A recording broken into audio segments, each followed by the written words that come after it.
What's up, guys? Welcome back to my YouTube channel. I am Jess and you're watching Keto Rewind.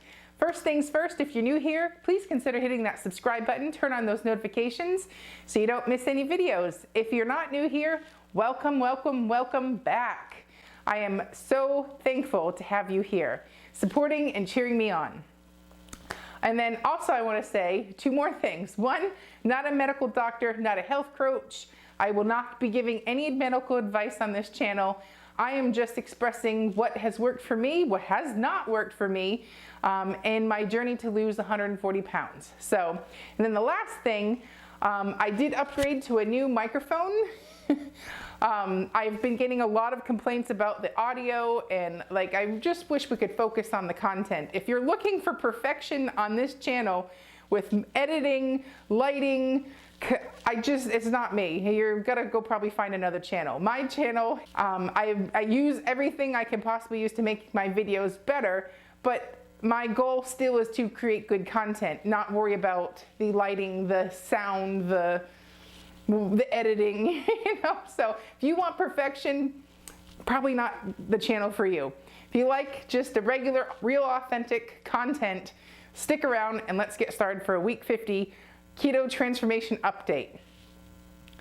Okay, so week 50, gosh, only 2 more weeks and I'll be at a whole year with keto. So I'm excited, but there's a small part of stress that's coming along with that. I feel like I need to be somewhere further in my journey. It's like this weird, there's amount of pressure that I've been feeling under, and I don't know why. And it's like, maybe it's part of the journey, maybe it's a psychological thing, I don't know, but I feel like I've been under some pressure lately, and as my first year has been approaching, which is silly though, because this is a journey, this is a lifestyle, this is the new me. So I don't understand what's going on, but I just want to say, I just feel like I've been under some pressure. So I'm going to work through this. So as a way to work through it, I've been going to the gym more to try and get some stress off, and to just focus on toning my body, getting healthy, incorporating that into my lifestyle. It had been over the holidays, I skipped about a month at the gym. So I had a whole week solid back last week or this past week. And stuff's starting to feel good again instead of leaving the gym hurting. But I'm super proud of the commitment that I've been doing to go to the gym. I feel like I can see muscles again. And as someone who was 309 pounds, I was buried in fat. My muscles have always been there. They just can be seen now because I'm taking off the layers. So it's exciting to see some muscle definition. I've worked hard for it. I'm not trying to be like a bodybuilder or something. I just want myself to be nice and toned and healthy and happy.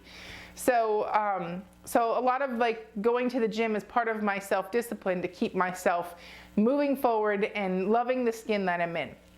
So I'm going to give myself an A+ to my efforts.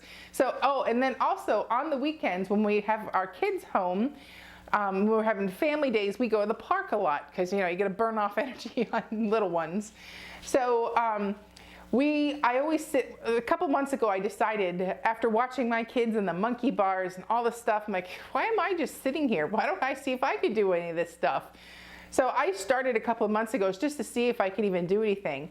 And now at this point, when I first started, I could barely hold myself even on the bar, right?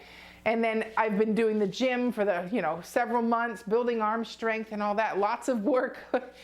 Now I can monkey crawl on the ledge, at our local park. And it's so exciting to I'm blown away. I thought when I first jumped on there, I'd get a couple feet and I'd hop off. I made it all the way across, and it's wow, super proud. So I want to say the grip it's easier to use a wider grip like that. And my monkey bar technique, it's way harder to actually do the monkey bars, but each day I'm attempting it, each day I'm chipping away at it, and by summer, by golly, you're gonna see a video of me doing the monkey bars, not just the monkey crawl. So stay tuned for that, but overall, super exciting, and my kids love it because I'm not sitting on the park bench, I'm playing on the playground with them. which inspires them. It bonds us. It's just part of the puzzle. So showing good habits, showing that it's fun, and pushing myself. So they're as excited about it as I am. So let's get to the eating part of week 50. So I am so good Monday through Friday. I am on point with my eating. I track macros. Like, I'm just so good and so self-disciplined during Monday through Friday. The weekend comes and I struggle still to this day making it through the weekend. And the weekend's only 2 days. I still struggle to get through the weekend. So I don't track. I I pump the brakes on the weekend basically, and I don't track. I allow myself to have sweets. We go out to dinner. We go out with friends. Like, all of this stuff always happens on the weekend, and I feel myself just losing self-control on the weekends. While I stay keto, yes, I have way too many keto sweets, way too many extras, way too much food. Like, I'm not tracking it and I'm just eating all day. I watched one of Keto Connect's newest air fryer videos. So it's like this giant chocolate chip cookie. Well, of course I had everything in stock to go make that. What I do, I went and made it. It was delicious, and I had one both days, Saturday and Sunday.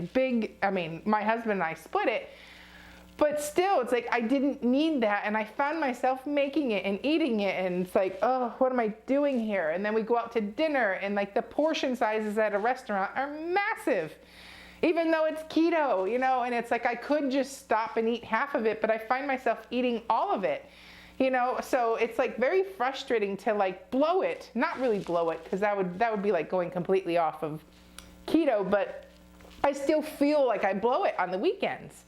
So my goal we're at the end of the month. We're still in my 60-day challenge. My goal starting February 1st, or this next upcoming weekend, I am not eating out at all next month. Not eating out. And we normally always eat out at least once a day, once on the weekend. We do our grocery shopping and we have lunch and we come home.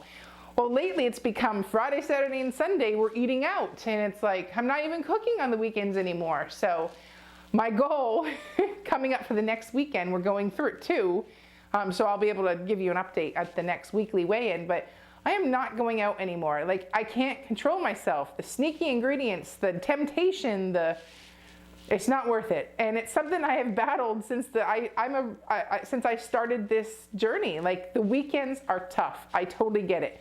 So my self-discipline that I've used so much to focus on the gym and eating great during the weekend, why do I cut it off come Friday night?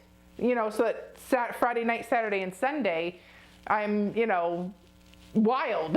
It's like, why am I doing that? I know better. Me of all people, I know I shouldn't even eat out. But it's like this thing where it just gets so easy, and it's just so much easier to just eat out and not plan dinners, and it stops. I'm 39 pounds away from my goal weight. I can't pump the brakes right now. I'm still on a journey. So it would be okay like once a month, twice a month to go out. It's not okay to go out that many times per weekend, and then expect to lose weight.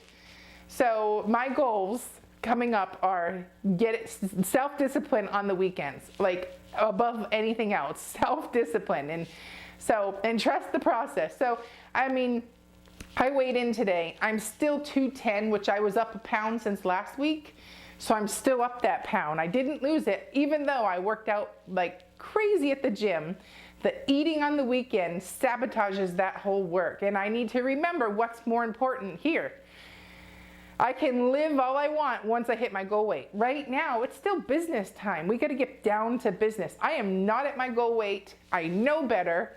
And so it was like a confession today of what's going on right now. Like, why am I not losing weight? And it would be so easy to blame it on going to the gym and building muscle, but I'm not like a bodybuilder. I'm not doing that much work where I'm putting on so much weight that it would explain it. Like I worked out at the gym, but I also really overdid it on the weekends, and that's why the scale's not budging. So, and then I'm stressing about it, which raises cortisol, which, it's this vicious cycle. So I forgive myself. I got a little off track, but I'm gonna get focused again because I have work left to do. I'm not done. I am 39 pounds from my goal weight, and all that matters right now is getting to the goal, and I need to stop looking everywhere else and get back down to business. So if you're like me and you struggle through the weekends, comment below any tips that you do to stay on track. For me, I'm definitely going to start tracking. I probably must stop tracking during the week because I have that so down to a science that I'm gonna focus on tracking on the weekends so that I know and can visually, or I should say visualize what I've eaten on my food diary. And then maybe if I see, I'm like, whoa, getting up there, I can like call it quits and, you know, or pump the brakes a little on the eating. So, but by being lazier on the weekend or taking a more relaxed approach, I'm not doing myself any favors. So what, if I was at my goal weight, I wouldn't even be stressing. But right now I feel like I still have work to do. I'm not at my goal weight. I've got 39, maybe 49 if I tack on an extra 10 more pounds to lose here. It's not time to play. It's time to get down and get it done. So that's basically where I'm at. I just feel like I'm struggling with staying on track on the weekends. And and then overthinking it, and you know, that whole, it's like, darn it, this is tough. Losing weight is so hard. Changing your life is so hard. Being consistent is so hard, but it has to be done. And that's when this is where I have a moment where I step forward and dominate it, or I fall back into old habits, and that weekend turns into a whole week of overdoing it, you know, and then pretty soon it's 2 weeks of overdoing it. And so you gotta pump the brakes and like snap out of it, because 2 days could turn into a week in no time. It is so easy, if you're a sugaraholic like me, to fall into old habits, to be triggered. So what if I could give you any advice, or what I plan to do for me, is now I need to take the focus off during the week and focus on making it and staying strong Friday night, Saturday, and Sunday, and not letting just the fact that it's a weekend be any different. Why is the weekend different than during the week? They're all days. There's 7 days in the week. So like, why is 2 days get special treatment and 5 days don't? You know, why you're in misery 5 days and fun on 2? Like, that whole thing is silly. It should just be, every day is a new day. It's a new opportunity to be great. It's a new meal to be awesome and to rock and to, you know, own it, and stop treating it just because it's a weekend it's any different. Because if you still have work to do in your journey, it's not time to play yet. It's still time to be in business. So that's where I'm going with it, and I'll see if I can make any difference. That this weekend is going to be, I'm going to rock it this weekend. I'm going to. So I can't wait to give you an update on next Monday, how I did. But I'll tell you right now, when I was talking to Kyle, I'm like, why are we messing up on the weekends? Why? And he's like, well, we should stop eating out. And it's like, duh. So yeah, and it's true. And it sounds so simple, but that's honestly the truth. Like, what's messing us up? We took the control off of making our own food and putting that control in somebody else's hand. That's going to bring a giant plate. That's going to bring refills. It's going to bring more temptation. It's a slippery slope. So yeah, no more. That's I mean, can you imagine how much money we would save if we didn't eat out at all for a whole month? Like, it's ridiculous. Food costs so much these days. When we have a family of 4, my kids eat their own meals. It's not like we share. They're 4.5 and 6 years old. They eat a lot now, so they have to have their own meals, their own drinks. My husband and I, so a family of 4 going out to a place that has keto options that are good, it's like $50 to $60 every time we go out, and half the time we're getting salads. It's like, oh my God, $50 to $60. I could have made that. So not only as a slight little bonus, we're going to save money by eating at home. So anyways, if you can relate to this, let me know. Comment down below. I hope you enjoyed this video, and I've got a bunch of fun videos to do this week. So stay tuned. Go be great and stay strong through the weekend. I'm Jess, you're watching Keto Rewind.